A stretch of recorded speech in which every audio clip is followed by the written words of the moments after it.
السلام عليكم ورحمة الله وبركاته. بسم الله الرحمن الرحيم. الحمد لله رب العالمين والصلاة والسلام على رسوله الأمين وعلى آله وصحبه أجمعين.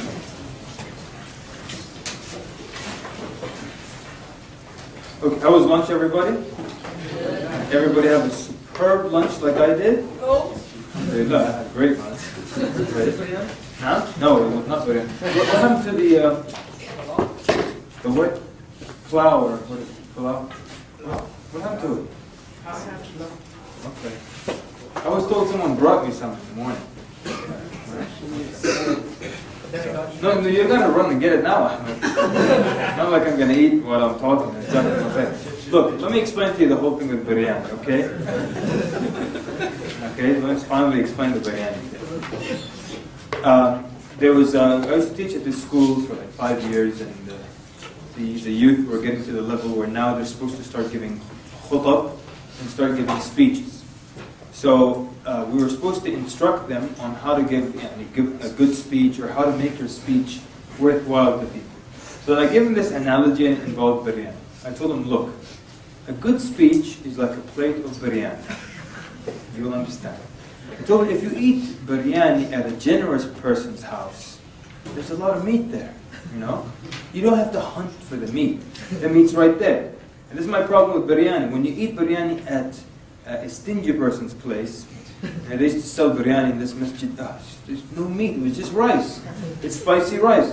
And you gotta hunt. When you see a piece of meat, you're like, like you found a treasure. You're so happy, oh, there's meat. So then I eat the piece of meat and I hunt. Ooh, there's a small you know, so I told him your speech is like a plate of biryani. Don't give people rice. You know how some people, their khutab are like, no ayat, no hadith. Brothers, we need to be good.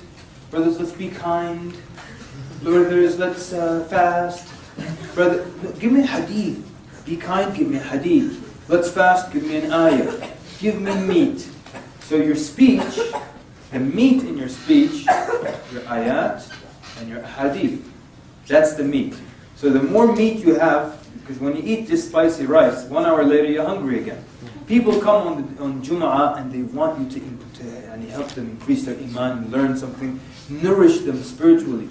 Give them a lot of meat. Don't just give them rice. You see? And so that's where the whole biryani thing came. So from there it became apparent my dislike of biryani if a non-generous person makes it. And all you get is just rice. And you have to hunt for meat. You know, I like my meat to be right there on the top. I like it to be clear and visible. It's talking to me. Hello, here I am. You know? I don't want to hunt for my meat. What is this? So that's the whole idea. So I don't have any problem with biryani as long as a generous person makes it. You know? But if you want me to go on a wild goose chase looking for a piece of meat, I'm not interested in that. So it's not that I hate biryani or dislike it. I can actually eat it. I'm going to eat it any time. You know, you want to go right now, let's go. But, you know, let's have it good. So your khutbah, your speech should be like that. Don't just give people rice. Wallahi, brothers, we should be good. Brothers, we should be nice. Give me ayah, give me hadith.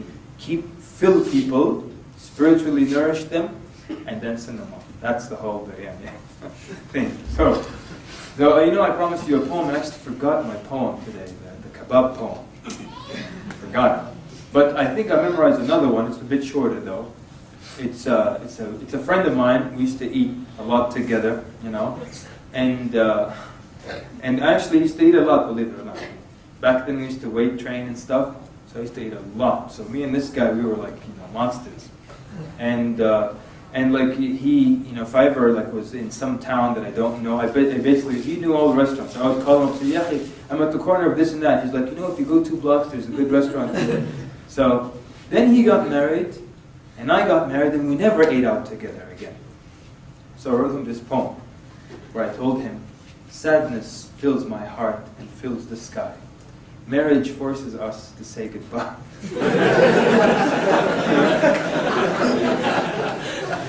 The sun has risen, but it hasn't shone. You know I don't like to eat alone. Whenever I was hungry or was in the mood, calling you was like dialing 1-800-FOOD. You had extensive knowledge of every branch and location, even pricing, menus, and hours of operation.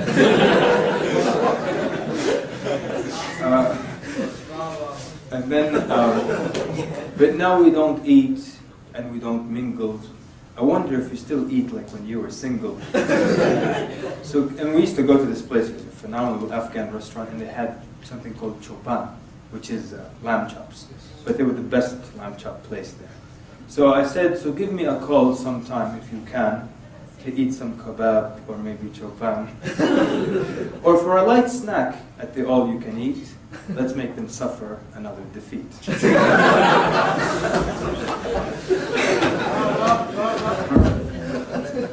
So I'm still waiting for that day when somebody just puts that on YouTube or something.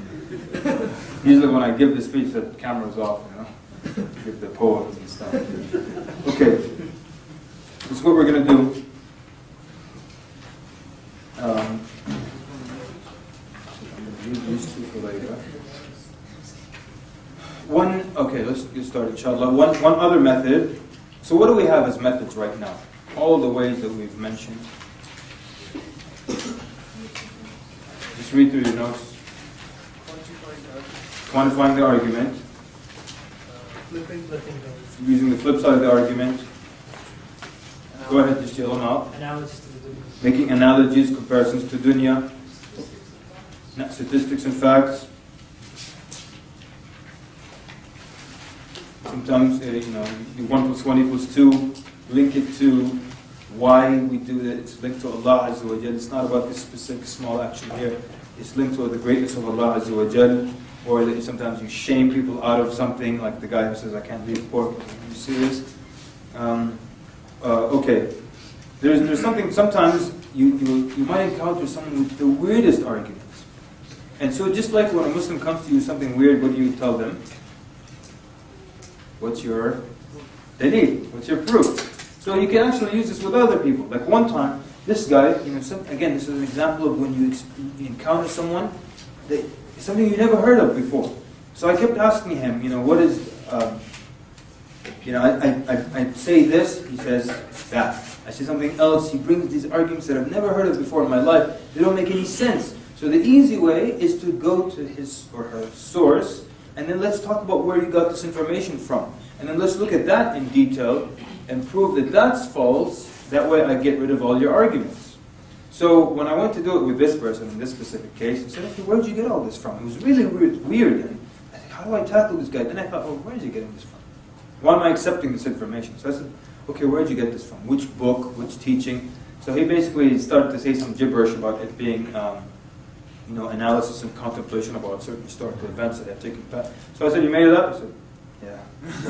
The guy made it up, it made life easier for me. Sometimes when you're doing biblical discussion, they make things up. Like one time I was asking this one person, I was basically taking him through, So I said, is Jesus, obviously, these are questions that are known. They have to say yes to them. Is Jesus co-equal to the Father? Equal? Because if they say less, then we have a problem. He said, yes, they're equal. So did he take part in creating the earth? Yes, he created the earth, the sun, the moon, the stars. He was part of that. Did he know that he was going to be sent down to die for people's sins? Or was it just like, he just opened a piece of paper and said, that's your mission? And he suddenly found out. So, he knew. He knew even before the earth was created that he was going to go and die for people's sins. All right, then. So then when he was put on earth, he wasn't forced and pushed into this mission. He was accepting to do it, right? He has to say yes, because if he says no, that's obviously a lesser God being forced to do something he doesn't want to do. So then, okay. So while he was on earth, was he aware of this idea, or he totally forgot who he was and what the mission was? No, he knew it 100%. All right, so why is it then that when he was about to be arrested, he goes to the rooftop and he makes the dua, he says, Father, let this cup pass from me, and let this not happen to me. So before the earth was created, he knew he was going to come and die for people's sins, and he knew it while he was on earth, and while Adam was created, and while things were happening, and then suddenly, before the arrest, one of the events leading to it, he says, let this not happen to me. And then when he's put on the cross, what does he say? My Lord, why have you forsaken me? What do you mean, why have you forsaken me? He knew this was the plan. And how can you understand what's the problem with that argument? Why would he say, why have you forsaken me? Forsaken you? That was the plan. Before he created the earth, he was there, according to that. So you know when I said that, the guy said, oh yeah, that was the human Jesus, human side of Jesus. See? That's just an excuse, right? So, and I know that I need to say, well, what's your proof? So I said, oh, really? That's very interesting. Never heard that before. And which verse is this in? He said, well, it's not in the Bible. I said, okay, look, let me tell you. And I was, look, this is the problem we have. Is that when there's a description, is that you add these things, you make these things up to justify your argument when it comes to Jesus. Like when someone is referred to as the Son of God in the Bible, you don't take it literally, right? Just like Adam and others referred to as sons of God, you don't take it literally, David, so on. But here, when it comes to Jesus, you take it literally. Here it's literal, and that's what it means. And so, you make up things like, oh, here it was the human side of Jesus. Here is the. So where did you get this from? And you don't. It's not from the passage. You just make that up. So, and it's not like the human side takes over, then the God side takes over. It's not like we'll talk about Dr. Bruce Banner or something. The Hulk takes over, and then the human side takes over. What are we talking about here? So, at one time, another person gave me another argument, and they said that it's like you coming to work now. You got out of bed in the morning. You didn't want to come into work, but you had to come into work. That's why I said, he knew he had to do it, but he's like didn't want to do it. Yeah, you're talking about someone that you claim to be a God. Who's going to force a God to do something he doesn't want to do? And I have to work because I have this weakness, right? I need to work. And if I was a trillionaire, you think I would be sitting here talking to you? I didn't say that. I didn't say that. But so you're using the wrong comparison. So always say, what's your source? Where'd you get that from? That also helps you a lot, because a lot of stuff that's out there is made up. If I can't tackle the idea itself because it's attached, it's linked to the source, let's talk about that source. Who wrote this book? What year did it surface? And what's so perfect about it? What about it makes it that it couldn't have been written by any human being? Like, you read the Book of Mormon? There's nothing about that book that says a man couldn't have written it. Nothing. And even the information in it, if you want to argue, well, he couldn't have known all the historical, but it's still stuff that's attainable by man. And a man can still gather that info. No matter how and where they get it from, it's still material that can be written by a man. You look at the Quran, it's not material that can be gathered by or written by a human being. Even today, and you've probably attended some lecture or another where it's about the grammatical miracle or grammatical style of the Quran, where this word here or this letter is here in this verse, but it's taken out in the next verse. Just that letter missing here, what does it mean? And how much it changes the meaning. And it's just so phenomenal that no human being can sit and think of that. Let me take this letter out, letter, not word, and that's for the next verse, and it's going to have this meaning. Unbelievable. Or if you pause here, it means that. If you pause there, it means that. Just incredible. But nothing about the Book of Mormon, or Bible or other scripture says, this can't have been written by a man. That's why you've probably heard and seen some of these experiments but unfortunately they're not like documented. And maybe one of you might want to do this. There was a guy, he would just bring non-Muslims in a room, but he didn't videotape it. You might want to do it. He would just recite Ayatul Kursi to them, and then he would ask them, how did that make you feel? He doesn't tell them, look, I'm going to tell you Quran or Word of God, anything. He would just sit them down, recite Ayatul Kursi, and then say, okay, then ask them, interview them, how did you feel? SubhanAllah, the stuff people used to tell them. Most of them would tell him, I don't know what you said, but it made me feel strange, or it made me feel good, it made me feel calm. Or they would say, those weren't the words of a human being. I think those were the words of God. One guy tells him, I think you were reciting the words of God, and I think it's talking about the attributes of God. Can you imagine that? One of the mashayikh, Shaykh Muhammad al-Arif, you guys know? Yeah? Phenomenal, huh? And he actually used to study with Shaykh Wali. But don't get me started. When we started with Sheikh Walid. So, he's a friend of the Sheikh. And he did this thing, I've watched this video, he was recently in Denmark or one place up there, I can't remember, and basically he went up to a nun and some other guy in the street, and he says, through a translator, he said, I'm going to recite some things to you. And he said, and he has a very nice recitation, if you know. So he starts to recite regular speech to them. And there was a boy, his name was Muhammad, and he went to the market and he bought some apples, but he recited it like it was Quran. Same way, same voice, same tone, rhythm. And then he said, I'm going to recite something else to you. And they don't speak a word of Arabic. And he starts to recite from the Quran. He says, was there any difference between the two recitations? And the nun tells him, yes, look at this. People don't speak Arabic. The first one were like the word, they were just normal, no impact, they were like the words of a man. And I think the second one was the word of God. Can you imagine that? She just felt there was something there, you know. You know, maybe I told you the story of the da'i that was the missionary that was disrupting the da'iyas at the da'wah table, you know. So basically these people that had da'wah tables, some Muslims, and this guy just kept harassing them, trying to stop them from reaching prospects and just making problems and jumping in while they're talking. So then one of them got upset, he pulled them, took him to another room, said, sit down. Made him sit down, gave him a copy of the Quran, translation in English, or meanings. He said, open any page and read. The guy opened just a random page, started to read. Then he asked him, does that look like the writing of a man? He said, no. He said, open any other page. Made him open another page. Read.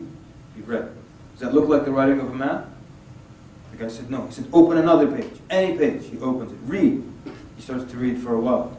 Does that look like the writing of a man? And he wouldn't answer. And when this guy raised his head, he was in tears. That's the Quran, people. You know, this story that I heard, I knew this story, then I discovered another person experienced the exact same thing. You may have heard the story about the young girl, and again, it has happened to two people, the exact same story. This young girl, she was about 14, she got a copy of the Quran from her school library, came home, her parents were somewhere, so she was locked out of the house. She said, I sat down in front of the steps, took out the Quran, she wanted to read something, she started to read. She read Alif, Lam, Mim, Dalika al-Kitab la rayba fihi, started to become a Muslim. Why? She said, no human being begins his book like that. This book, wherein there is no doubt. You ever seen a human write a book like that? In the beginning chapter it says, there is no doubt about this entire book. Have you ever read that? This girl immediately knew this has to be from Allah. I'm reading one verse or two verses. So the Quran is so powerful. It is the most powerful da'wah tool, if you can call it that. The most powerful tool you have. That's why the atheist, if I don't have time for the atheist, say here, Quran. No way he's going to read the Quran and think, oh, this looks like just a regular book. No way. You know, you might want to give him guidelines as to how to read the Quran. That's why don't worry about anybody. Don't be scared of anybody. Okay? Don't be afraid of anybody. That's a push it. So, I'm not hip yet. Okay, look, let's do this.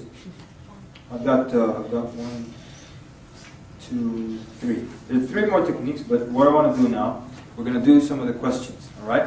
So Ahmad is going to read the question to us, and we need to do it like this, all right? You're going to keep your reputations or your arguments or explanations very, very, very short. Now I'm just going to repeat them out again very quickly. Just make sure you let me understand your main point. Once I get it, just stop.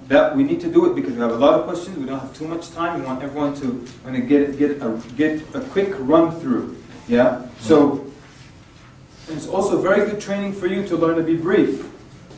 A lot of times we're so used to long-winded responses, long-winded explanations. Just be very, very brief. Please raise your voice, brothers or sisters, but I think most of us can hear the sisters. So brother, when you speak, you raise your hand up, you say out loud, and then we're going to jot down these points. So if it says, if we're starting with Aisha, is that the number 1 thing? So, maybe on the back of one of the pages, you're going to write Aisha, then you put 1. That's one argument I can say. 2, second argument. 3, third argument. So the first one is the age of Aisha radiallahu anha, and we've already spoken a little bit about it. Let's just get some of the points. Just give me a quick point. Okay? So like if you want to say this was common at the time of Arabia, you're just going to say this was known at the time of Arabia. Right? And go. Shiraz. Would a pedophile want to marry the woman he's with? What do you mean? Would a pedophile, if you look at a pedophile Uh-huh. these days, they don't marry Okay, I see. the child they're with. They don't Right. marry the woman they're with. Okay, so the argument, the pedophile would not marry the child or the person that they're with. Yes, sir. Quraysh would have attacked him on it. Quraysh would have used that to attack the Prophet ﷺ. They would have used it against him. Yes. He married her at 6 and then he consummated at 9. So if he was a pedophile, why did he wait 3 years? So he consummated 3 years later or so. Why would he wait? A pedophile, they don't wait. Why wait for what? Excellent. Yes. At that time, kids, like especially 8-year-olds, they used to mature. Okay, so Aisha radiallahu anha, in the hot climates, people mature faster, and then Aisha radiallahu anha herself was said to be larger for her age. Yes.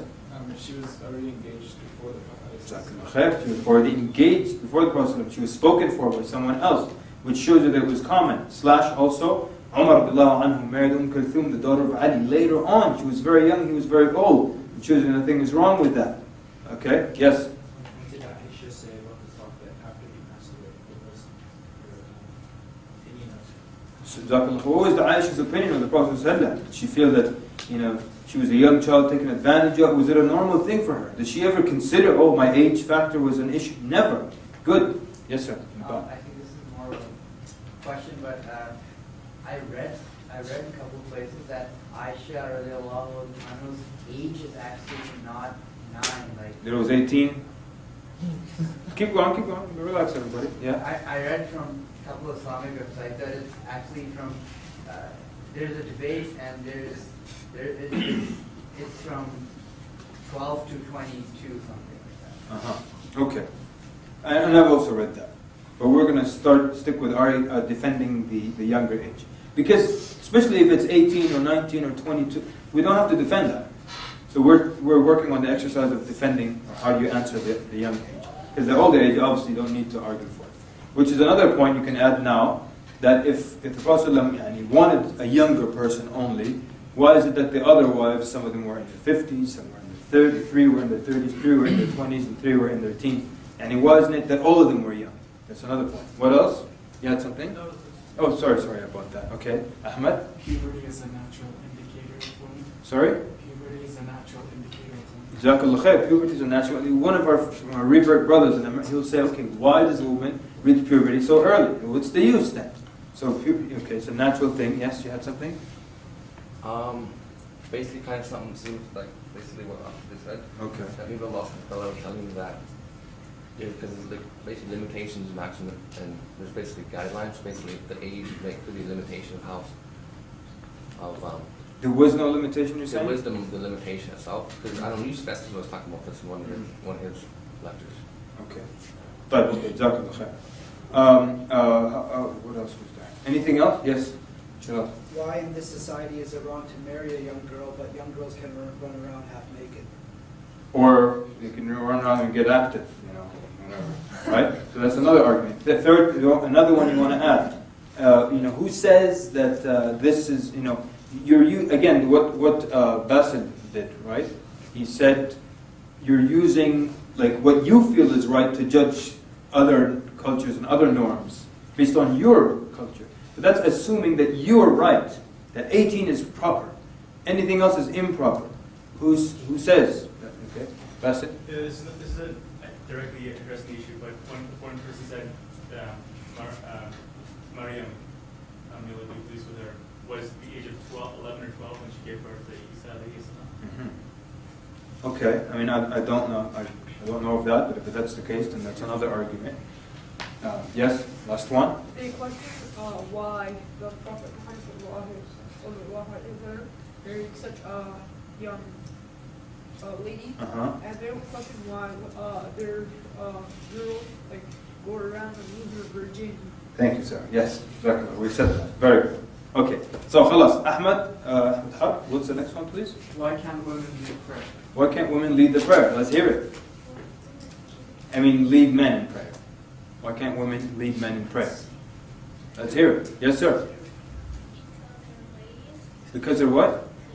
Because they're ladies. And why can't ladies lead men in prayer? Because they're girls. And why can't girls lead because they're female? Yes, sir. Different responsibility of men and women. Men are responsible to lead the prayers. Women, I mean, not like you don't see men nurses, like birth. It's just different responsibilities. Different responsibilities. Okay. We want to hear from the sisters. Yes, sir. In the back. Because men won't Please, sorry, if you can raise your voice, Habibi. men won't concentrate on the prayer. Oh, they wouldn't concentrate. They would all fight to be in the first row. Oh, yeah. Yeah. Okay, so they wouldn't concentrate, right? They wouldn't concentrate. What else? Sisters, please feel free. I need yes, sir. The person leading the prayer has to be in the front. The what? The person leading the prayer. Right, and it wouldn't be appropriate for the woman to be in the front. Yes, Shiraz? There'll be times that women couldn't lead the prayer. Like There would be times when they couldn't lead the prayer. So the Imam al-Ratib is a woman. She's paid to lead the 5 salawat, and there are times when she wouldn't be able to lead the prayer. That's a problem. Hamza? If she's leading the prayer, then probably the other women are in between the other brothers in the prayer and the line. Yeah, where the other women go. So okay, that's another issue. Yes, young man? Lady has to be with other ladies. She can't be by herself. Yeah, it'll be weird that if, let's suppose we left it as men in the front, women in the back, but a woman can lead the men sometimes. So she'll be like right up there amongst the men, and then there's men, and then there's women again. It's just a really weird situation. Let's use the same argument now. Why weren't any women prophets of Allah? And I wonder sometimes when Muslim women ask us why weren't, and they ask with they, not the ones in Calgary, mashallah, the ones in Calgary, but they argue with attitude. And they're objecting against Allah. Why aren't any women prophets? So come on, think about it. Let's think about it together. And yes, Men yeah. are just natural leaders. You know the brother's wife is not in the room. You know it. He said men are natural leaders. All right. Okay. When was the last time that a representative from an army was a woman sent to another army? Okay. So now let's break it down nice and soft. Don't take it easy. Remember, there's some sisters in the room. When is the last time a woman led an army? Relax. Okay? Look, let me put your. I'm sorry, I'm exaggerating to what you said, but let me put what you said in a diplomatic way. You know, say from the amongst the responsibilities. Amongst the responsibilities of a prophet of Allah is also to be the leader of the army. And in this specific role, the woman would not be this would be a good position for her as well. There's some other points. Yes, sir. A woman's reputation is much easier to tarnish. Okay, that's also true. He said the woman's reputation is easier to tarnish. And that's very true, right? That's why there's severe punishment against a man accusing a woman of something with no witnesses. That's why he's beaten and whipped and punished for that. Yes, sir. Physically, they can easily be defeated. Oh man, make it smoother. Physically, they can easily be defeated. You know? Walk around like. It's a joke I do with my wife. I always go like this. But my wife, she doesn't mess around. She's like, "Come on." That's it. And when people need her, when she goes on maternity leave. Thank you. Maternity leave, that's a problem. When the prophetess of Allah has PMS, and she's cranky. Come on, people. It's serious. So it's weird when people say things like this, or when she can't lead the salah anymore, or now during that time of the month she has to lead the armies in 2 months of journey and jihad. It's different. It just doesn't make sense. People just ask without thinking. If you think about it, it's actually unfair for a woman to be a prophet of Allah. And then she's pregnant for 9 months, and it's weird, and it's weird. Yes, sir. Sorry, we'll get to the sister. Yes, sir. If you see the stories of perished nations in Quran, then you can well understand that most of the male persons are even unable to go with this type of difficulty. So I don't The burden was so heavy, some of the prophets of Allah had difficulty with the burdens and the difficulties they experienced. Yes, sister? Between, I guess, humans, the closest state you can get to us, Allah subhanahu wa ta'ala is like when a person meets, and naturally it's easier for women to meet than men, just to maybe the opportunity as a therapist that they can meet because so they can level up in their iman as well. Okay, so I'm sorry, I didn't get you For exactly. example, in a race, Mhm. the person standing outside, the racer standing at the outmost, which has that opportunity to stand in the front, and the one inside, because they have a shorter distance to run, they're at the back. So that's the lead given to men, since we are in front of Allah subhanahu wa ta'ala, it's only about your iman. And in iman, you can get closer to Him, but when you eat, it's easier for them to eat than getting to men, so they can have their opportunity. Okay. All right, excellent. So, Jazakallah khair, and I'm happy that a sister said that, I don't have to say, you weep more or whatever. But good. Shiraz, and let's end it there. The fact that all prophets and messengers were men has never hindered women from getting into Jannah. Exactly. Do you have to have a prophet that's a female? Does it have to be? Or what's the point? The point is the message of Allah comes to humanity, ikhwan. That's the point. So, why is this, again, the radical feminist movement thinking that, men did this, women have to do this. Why did the man do this and women can't do this? Why is the man a prophet? What? So the brother is saying a very good point.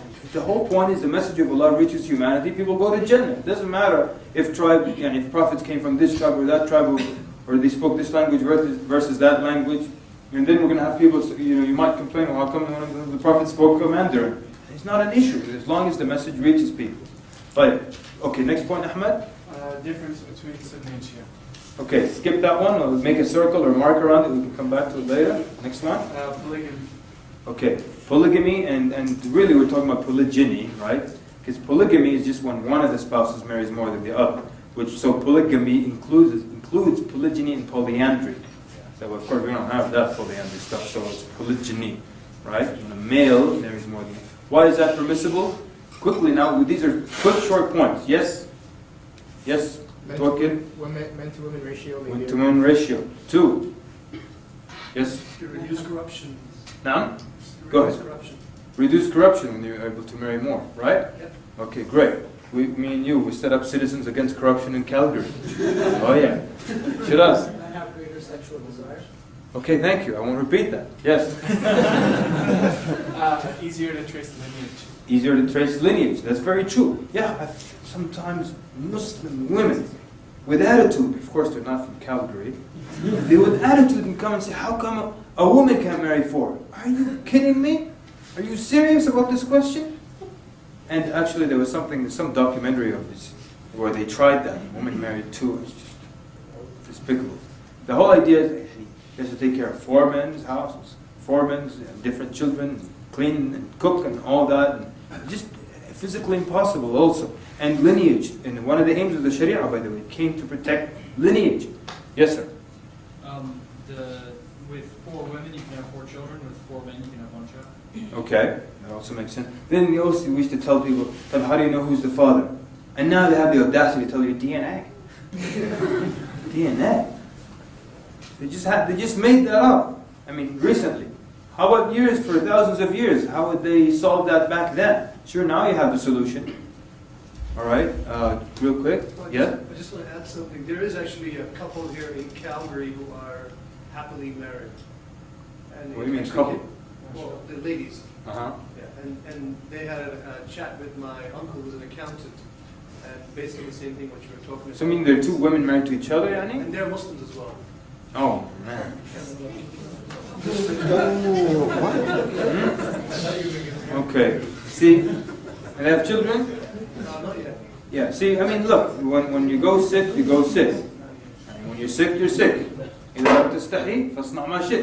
That's how it works, I mean, there's a it's not a documentary, but an interview with people. I forget. I don't want to get into it. Yes. I just wanted to say that DNA is still not a solution because it's too expensive for those who really need it. Yeah, I mean, it's still not like that quick, but okay. Sister? Women are given marital Now? Women are given marital rights rather than being Rather than being proper. And if I can be an advocate for women, yani, then they're barely getting the rights from one guy now for that these days. Yes? Sorry, I can't hear you. It's Tobrin's first to protect widow Muslim women and protect women who has no one To look after her? yeah. جزاك الله خير. The second thing, because it's better for a woman to become a second wife than becoming Takbir! Just kidding. Go ahead. Go ahead. I love these topics. I really do. But go ahead. What is happening that if a man married to one woman, he has to have other relations with other women. But if something happened like that, he will marry her and she will become the second wife instead of becoming. جزاك الله خير. Excellent. Right. One second. Let's just clarify 1 second. So, I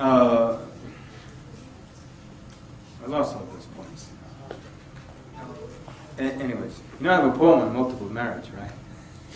But I don't say that publicly. Come on, please. But, we're not going there. No, please. We don't have time. We're trying to go fast. Now we stop for a poem and stuff. Please. I can tell you the last 4 verses. half an hour later. Weird. It's okay. Okay, anyways. So, Jazakallah khair, sister. Yes, sir? A lady can't marry for men, but if a man forces one lady, Uh-huh. maybe the other men want her. But you know, you bring up a good point. Yeah, if, how does the iddah period work? If she's still married to 3 other men, she has to go through iddah period, Makes sense, right? Good point. Yes, sir? You get the benefit of the child tax. A future accountant over here. And I'm the last one. The first wife has to be okay with it. Has to be? Okay with it. Like with for marrying more than one wife. Oh. No. No. That's not right. Give us the poem to clarify these issues. The poem doesn't address that, sir. No, the first one does not have to be in agreement. You can do it on the DL. Ahmed? A man doesn't have to go through unlawful ways of, like... Okay, it also cuts off avenues to evil, to a lot of shar. Yes, sister? I think we have to explain to them first that if a man is married to more than one wife, he has to be fair to them, because this issue may not clear in their mind. He has to be fair in everything. Right, and Allah says, وَإِنْ خِفْتُمْ أَلَّا I remember it, but I like how the sisters quickly can finish the verse for you. So it's Jazakallah khair. Yeah, and look, a lot of times, brothers, they think it's just a macho thing. Yeah, I want 2. Yeah, I want 3. It's just like, just the fantasy world that they live in. Take care of that one. We have severe problems with taking care of one wife. Like one speaker said, he used to try to analyze the whole divorce issue. In the end, he just, after years of looking at it, you know what his conclusion was? He said the men are just not real men. It's true, isn't it? The men are not real men. That's all. Look at the stuff that we do, sisters. It's horrible. Last one. Yes. Oh, if this is a follow-up question. If they say, well, why can't you just stick to one wife? Why can't you be faithful to one wife? Why can't you control yourself, as if we do it in this society? Huh? As if we what in this society? That no one is faithful in this society. They're either cheating in reality or cheating with their eyes or in some other way. No one is actually faithful. They say they only marry one wife here, but they're not. No one's faithful. Okay, so you're firing back and saying, look, it's in one way or another, it's actually happening. No one's really a one-woman man. Okay, but go ahead. Last one. Go ahead. Because it happened in the last lecture in Toronto. And the reason is I'm just thinking so what would happen if the women population grows Because in India, if you look at it now, it's 60-40 ratio. 60 are women and 40 are men. So how would you compensate them? Yes, I love your concern for the ummah. This brother is very concerned for the ummah. I'm just playing with it. Excellent. You know, he's thinking Calgary, he's thinking India. Global brother, global brother. Great. You know, one time, this one sheikh, and don't get me started with that sheikh, but he said this woman, he said this at a lecture actually, he said this woman came to him and he said, you know, this non-Muslim, like you women, you marry 4 women, and all that is because of, she said, sex? Sheikh Walid said, yeah. What do you think? No, one is for chess, one is for ping pong, yes, it's there, you know, just like why they look at it like, oh, you get this, the whole 70 virgins and 71, how they look at it like, you mentioned that? Yes, and that's why you had some speakers that went wimpy after 9/11, right? When the guy said that the hur al-ain is actually a cotton flower. You heard that? Okay, alhamdulillah, there's some guy in the States and he was very, very popular, you know.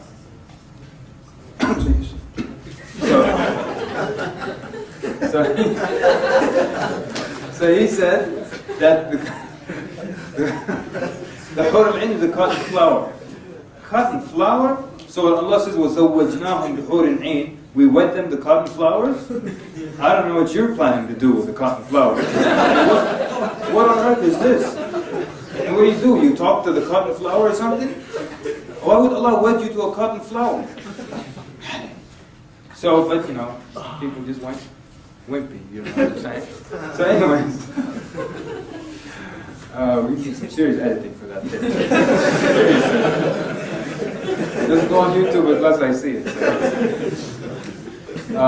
So. Let's end that. Ahmed, next one.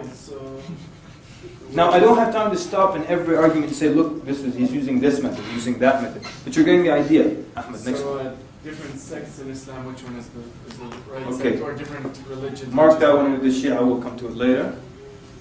What came before God? What came before God? And the answer is? Nothing. And if they say how, we can't wrap our minds around it, people. And there's things in this dunya we can't wrap our minds around. So don't insist on wrapping your mind around this one issue, and you won't be able to. And we can take it back to our point that Basu said. Look, this is the situation. Allah is there, He was always there. How? I don't know, but He's there and you're here. What are you going to do about it? Right? Quickly.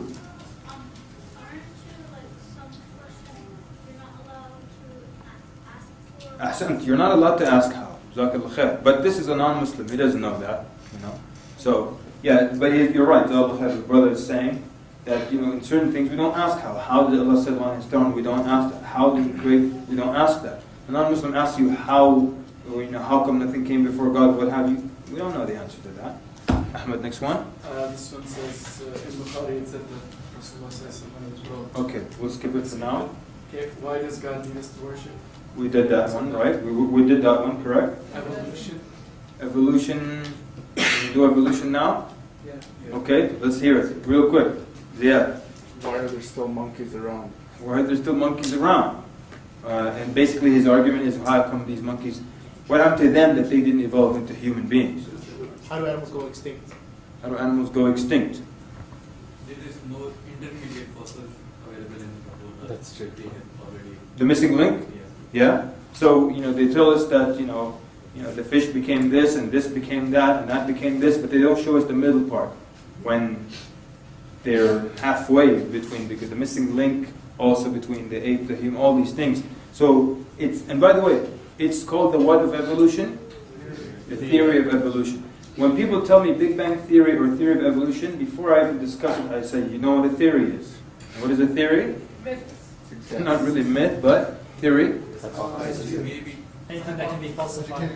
Yeah, it's like basically it's conjecture. It's like a scientific guess. You know, it's a guess. You know, it's not proven. It's not fact. It's not like a hypothesis that you can set up an experiment to test your hypothesis whether it's right or wrong. You know that, right? You can't set up an experiment to prove a theory. You know that, right? Any scientists in the room? Okay, am I right or wrong? Or am I right or am I not wrong? Thank you. These are the choices.